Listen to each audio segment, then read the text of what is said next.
estamos aquí en La Descarga con Andrés Crespo, Mariano Ortama y José María León Cabrera, y estábamos conversando con María Leonor sobre la cantidad de información posible que tenemos ahora gracias a la facilidad de registrar que pues, precisamente hay, ¿no? Correcto. A raíz de lo que tú estabas diciendo, estábamos conversando un poco de memoria histórica, y la parte histórica de lo que nosotros nos enteramos de los 1800 y anterior, ¿no? Es o el chisme de se dice que, o me han contado que, o peor, yo quiero que escribas que yo gané esta batalla y que fue así y que fue por esto. Pero en la época actual, como estábamos hablando, hay unos medios audiovisuales accesibles a cada persona en la que tú puedes registrar lo que está pasando, que también eres un poco capaz, pues no de pasarlo y ponerlo bajo tu punto de vista, como tú quieres que se vea, que parezca que es lo que está pasando. Que también he visto la típica foto que la cortas para este lado y parece que le están pegando aquí a uno, pero la cortas para este lado y se ve pues la realidad que era otra, ¿no? Entonces, tenemos tanta información de toda la gente que tiene acceso a registrar y a difundirlo, porque no solamente registrarlo, sino difundirlo a nivel mundial, que no hay filtro. Entonces, ahí está el desbalance, ¿no? Cuando hay un filtro muy parcializado para un lado, para el otro, y cuando no hay. Y cuando no hay, ¿qué haces? Ahí es donde tenemos el problema, como, ¿no? Claro, es información valiosísima, como ese video de no me estés llamando hoy. Eso no es tan valioso, ¿eh? No es tan valioso. Yo podría... Pero mira, por ejemplo, hablando de lo que dice María Leonor, ¿cuántas veces, cuántas fiestas no tienen que haber habido después del colegio con chicos perreando impúdicamente? Correcto, como iguana Miles. legal. En esa época no había YouTube.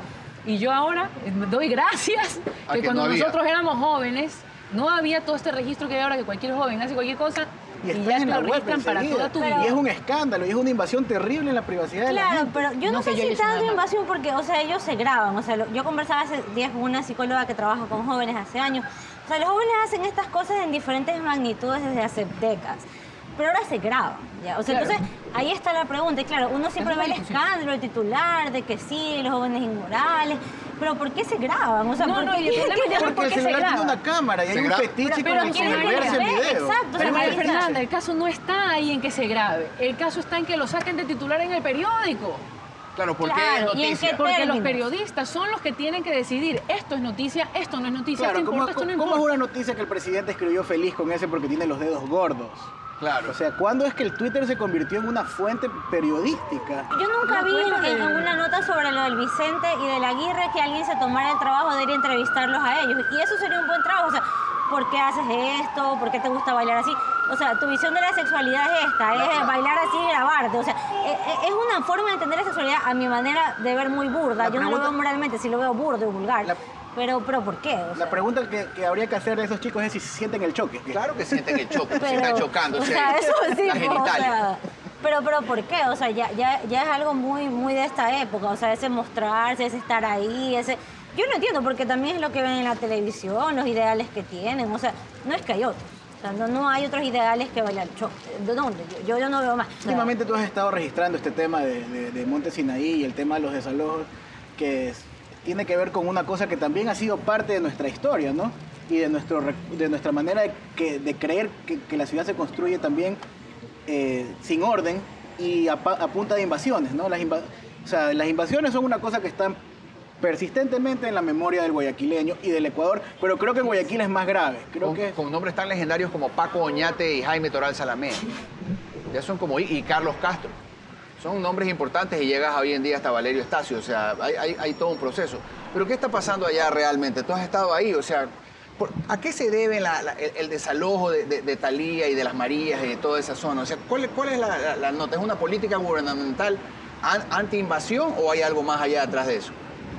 O sea, yo pienso que la política en general, no solo con las invasiones, sino con todo, no debería ser hablar por los demás. O sea, yo creo que nadie tiene derecho a hablar por los demás. Se debería siempre preguntarle a los demás, bueno, ya, o sea, le compraste a esta persona, ¿por qué le compraste? O sea, no sé, a veces yo creo que el sentido común no es algo que no es tan común, es una construcción imaginaria, porque, o sea, esta gente no es que está ahí porque es adefesiosa o porque no tenía dónde más irse o porque es ridícula.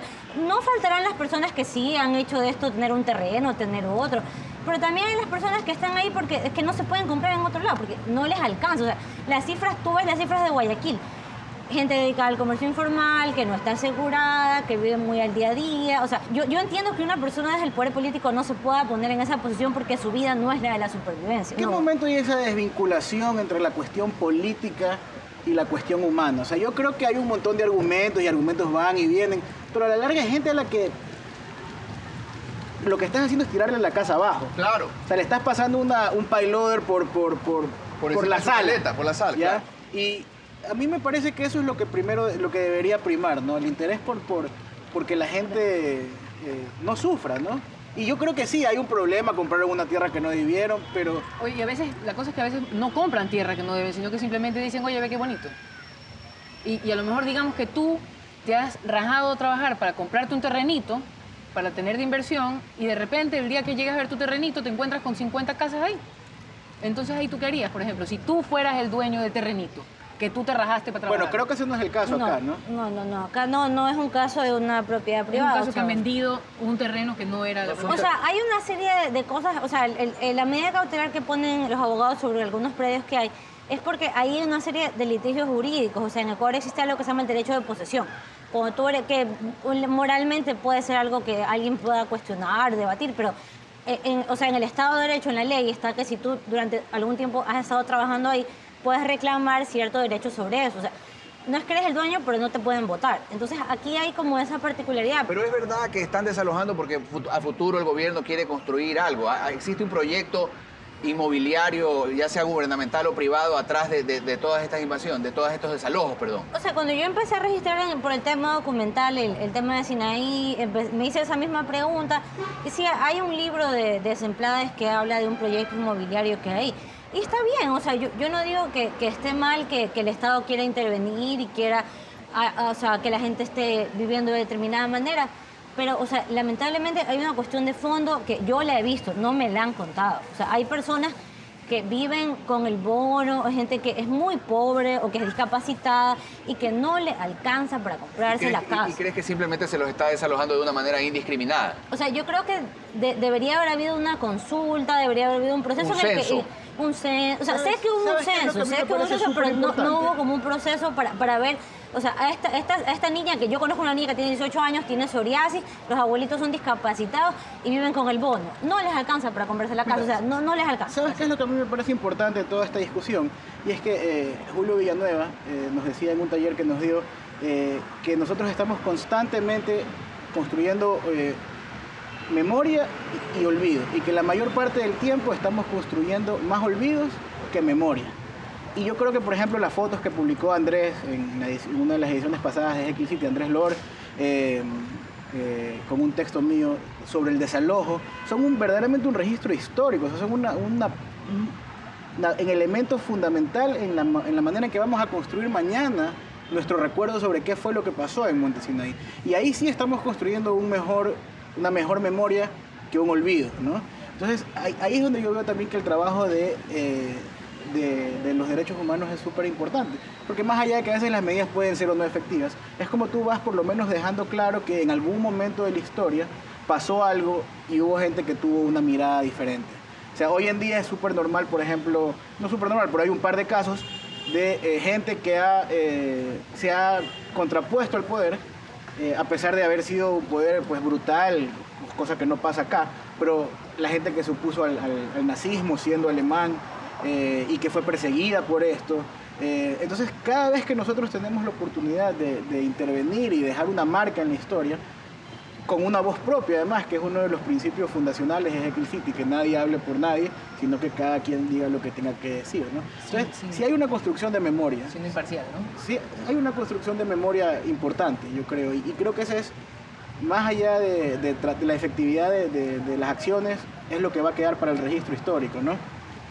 Sí, yo creo que ese es el Y es camino. importante que luego cada uno se pueda hacer su propia idea, ¿no? Su propia lectura. Su propia lectura. Que esa sería la cosa, que cada uno, que tengamos toda la información necesaria para que luego nosotros sacamos nuestras propias ideas. Para que cada uno piense por sí mismo, pero en base a la verdad que te la pongan delante. Tú que vives en España, ¿cómo se está construyendo el patrimonio histórico de la crisis, o sea, de la memoria. ¿Qué es lo que va a quedar para la posteridad de lo que está pasando en Europa? Los chistes de los tuiteros. Sí. ¿Qué dicen? ¿Qué dicen? Eso es para hacer un anecdotario completito, porque lo bueno que tiene es que tú sale una noticia y no han pasado ni 30 segundos que te la cuentan, pero en forma de chiste. Pero con una agilidad mental tan excelente que es algo es realmente remarcable. Es como esa página que existe que se llama Mundo Today. El Mundo Today. Claro, el Mundo Today es una especie es un periódico de noticias de broma, ¿no? Claro, de sátira periodística. De sátira periodística, pero sí, yo que vivo en España, la crisis está tocando bastante fuerte y también es un asunto de derechos humanos. Hay gente que no tiene dinero realmente para pagar su casa por la que se hipotecó. Claro. Han habido desalojos, han habido suicidios por no tener dinero para poder pagar o sea, porque los están desahuciando, ¿no? O sea, entonces la gente, en vista de, se suicida. Pero sí, solución. Es una locura los abismos que existen dentro de las diferencias sociales y la problemática, ¿no? O sea, es que tú devuelves la casa, pero tú tienes que seguir pagando. Pagar la casa, claro. Tienes que seguir pagando. O sea, no es que devolviste y se acabó. Quizás Correa puede hacer algún tipo de migración inversa y traer a todas estas personas en España que le están quitando su casa, sí, pero españoles mismos, no solamente tratando. ecuatorianos, sino españoles que ya les están quitando su piso en España y pueden venir a vivir, por ejemplo, a Nigeria. La migración de españoles es increíble. A veces como que la gente no se da cuenta, ¿no? Que cuando se habla de una masa, esa masa es una persona y una persona y una persona y una persona. Y tiene hijos, Claro. y tiene sueños, y tiene, o sea, quiere, como todo el mundo, o sea. Por eso siempre termina siendo una de las grandes soluciones a toda esta problemática el control de la natalidad. Sí, claro. Verdaderamente Eso que quitarle lo de la arriba de la leche. el control. No es, bueno, es una nata similar, pero se trata de controlar esa nata y de que esa nata no se riegue No se esparza. indiscriminadamente, claro. Pero, o sea, ¿tú crees que es ellos increíble, ¿tú crees como- que son pobres porque tienen muchos hijos? No, yo creo que el tener yo creo que muchos tienen hijos muchos prolonga hijos porque son- la pobreza. Claro. Es un síndrome Pero de no prolongación. No hay suficientes recursos en este mundo para tanta gente. Es súper- No solo aquí, O en sea, el ellos mapa no entero. están de acuerdo, o sea. no hay recursos suficientes. El otro día leía a un biólogo famoso inglés que decía que hay una gran plaga en el mundo y que es la humanidad. Está devorándose todos los recursos posibles y vamos a ser 7.000 millones de... Perdón, ya somos 7.000 millones de personas. Y es exponencial, Y pues, es más. exponencial el crecimiento de la población. Pero Y hay pues, que sí, regalar, pero hay sí que de regalar dónde más sacar preservativos. recursos. O sea, cuando tú me comentabas lo del estero salado, o sea, yo me acordaba cuando yo trabajaba cubriendo temas de estero salado como periodista y la gente botaba la basura al estero y todo este problema que hay, ¿no? Y yo pensaba, o sea, en la basura hay dinero, o sea, en el reciclaje. Entonces, si tú pudieras de alguna u otra manera vincular a la gente a que, o sea, hay quien recicla y hay quien produce la basura. Lo que falta es que Intermediario. quien lo lleve esa basura, o sea, quien haga que la gente recicle y quien la lleve al lugar, porque es inviable y es como medio lejos y como te decía antes, o sea, hay gente que su vida está muy vinculada a la supervivencia, o sea, no es que tiene mucho tiempo libre. Claro. Entonces, o sea, para mí sí, no sé, o sea, yo leí hace un rato que alguien ponía como que cuando tú das un bono, das algo, debería ser en aras de que esa persona pueda, o sea, estés haciéndole una inversión a esa persona porque es capaz, porque puede, porque hay diferentes formas de ver la pobreza. o Eso sea. sería increíble, por ejemplo, hacer una estructura social que sea más parecida a la de un kibutz israelita, ¿no? Esa es la propuesta Israelí. política a futuro para captar la alcaldía de jekyllcity.com. Yo creo que... ¿Pero quién se lanza? ¿Y quién va a ser la alcalde? Estamos trabajando, tenemos una pugna política interna que no podemos en este momento hacer pública, No, pero estamos pero viendo hagan verdaderamente dupla. quién se va a la candidatura, ¿no? Yo siempre he propuesto que sea Gitux y ya le logramos cortar sí, el pelo. yo también creo que debe ser Ernesto Gitux. Iturralde ya está trabajando, ya estamos yendo hacia allá. Sí, Con Arturo sí, Tomás y que se tiene compró un buen celular corazón. con un smartphone y se cortó el pelo. Ya está listo para ser Está político. listo para la alcaldía Ernesto Iturralde. Eso es lo que hace falta para ser político. Un Es celular un nada primer más. Y paso, cortarse es un el primer paso. pelo. Y salir en la tele. Y de ahí- Si tú no te hubieras ido a España, fueras concejal ya. Yo creo, sí, efectivamente, esto de vivir en otro país, de repente Social regresar y ver que cristiano. toda la gente de televisión trabaja en No creo. trabaja con política.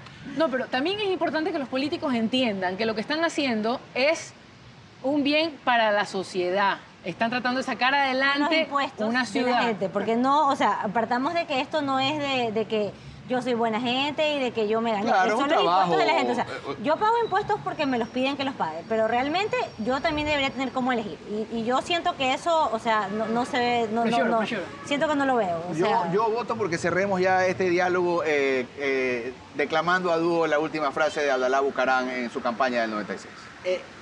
Momento en que cambia para siempre la historia política de este país, ¿no? O sea, Definitivamente. Eso, porque qué memoria además histórica, Claro. que cuando perdimos nuestro sucre y tenemos ahora nuestro dólar, y Todos- eso es por el abogado. Mira, si tú llegas a, si tú ves, mira, hablando de la memoria histórica y la importancia del registro, yo di con esta frase de Bucaram porque en Quito, en el CAC, hubo una muestra que se llamaba defecto político, no me acuerdo, el defecto algo era. Y estaba reseñada, estaba en la frase, estaba puesta en la pared, y la frase de Bucaram que está en YouTube, además del video. Y si tú te pones a ver ese video, te revela ya ciertas claves de lo que va a ser la política. Dice pelucón Bucaram en ese Claro, discurso. dice que hay muchas Utiliza- similitudes. Y ¿sabes qué dice también? Compañeros y compañeras. Claro. Es el primer Ojalá. ideólogo del lenguaje de género, es el abogado Bucaram. Un hombre adelantado a su tiempo. Yo creo que, o sea, lo que ha pasado es que han cogido y han hecho un combo de esto venía bien, esto funcionaba, esto funcionaba, esto funcionaba, Y aquí está. y aquí está. Eso es lo que es. Abdalá no fue de gastaba la- tanto. de la dolarización, No, eso fue más bueno. Pero a Abdalá se le Abdalá ocurrió. ya estaba A Abdalá se le trabajando en ocurrió la eso. convertibilidad. Abdalá Fue un se le genio ocurrió. económico argentino que se llamaba Carvalho. Domingo Cabal. A él se le ocurrió, entonces todos decíamos, de repente si hubiera sido ahí, hubiera valido un poquito más, pero... Un argentino te escucha decir que es un genio económico y te Claro, dispara. que- Yo sé. Pero bueno, Ese es el tenemos milagro que del Papa. cerrar y vamos a cerrar con el grito. Déjame que te diga el milagro del Papa Francisco. Que un argentino le caiga bien a todo el mundo. Dusac, viva Dusac. Recordemos a Dusac y a sus pagos. Dusac no le puede ya pagar al abogado. Entonces el abogado ya ni siquiera puede cuentearnos acerca de los pagos que va a pagar, porque si no le paga a él, ¿cómo le va a pagar al Estado? ¿Ah? Pero ¿cómo que era la frase, José María, por Dios? Cuando yo sea presidente, la derecha... No. No puedo, yo no puedo hacer la voz. Bueno, ya vamos. Cuando yo sea presidente, la derecha ecuatoriana será la esperma derretida al calor de la gran llama de la pasión democrática de los pobres de mi patria. Es una frase, pero... No, verás que decía debería Vela ser también. el himno nacional esa huevada. Verás que decía Vela también por ahí, o sea, de la Vela. De la llama de la democracia. Bueno, tengo que cerrar, tenemos que cerrar el programa. Muchas gracias, Fernanda, por habernos Gracias a ustedes acompañado. por invitarme. Andrés, gracias como siempre por tu presencia aquí. Luego de salir de la clínica de rehabilitación de Fama, has vuelto ya A la redil, palestra, a la palestra. a la palestra. Y muchas gracias, María Leonor, por acompañarnos. Un placer, un gusto cuando quieran. Bienvenida, ya eres parte del equipo. Fernanda es parte de hace mucho tiempo del High five, equipo. Gracias. Chao, véanos el próximo domingo. Y Derritiendo. mañana, lunes 6 de la mañana, heckilcity.com, como todos los lunes, caliente como el pan de la mañana.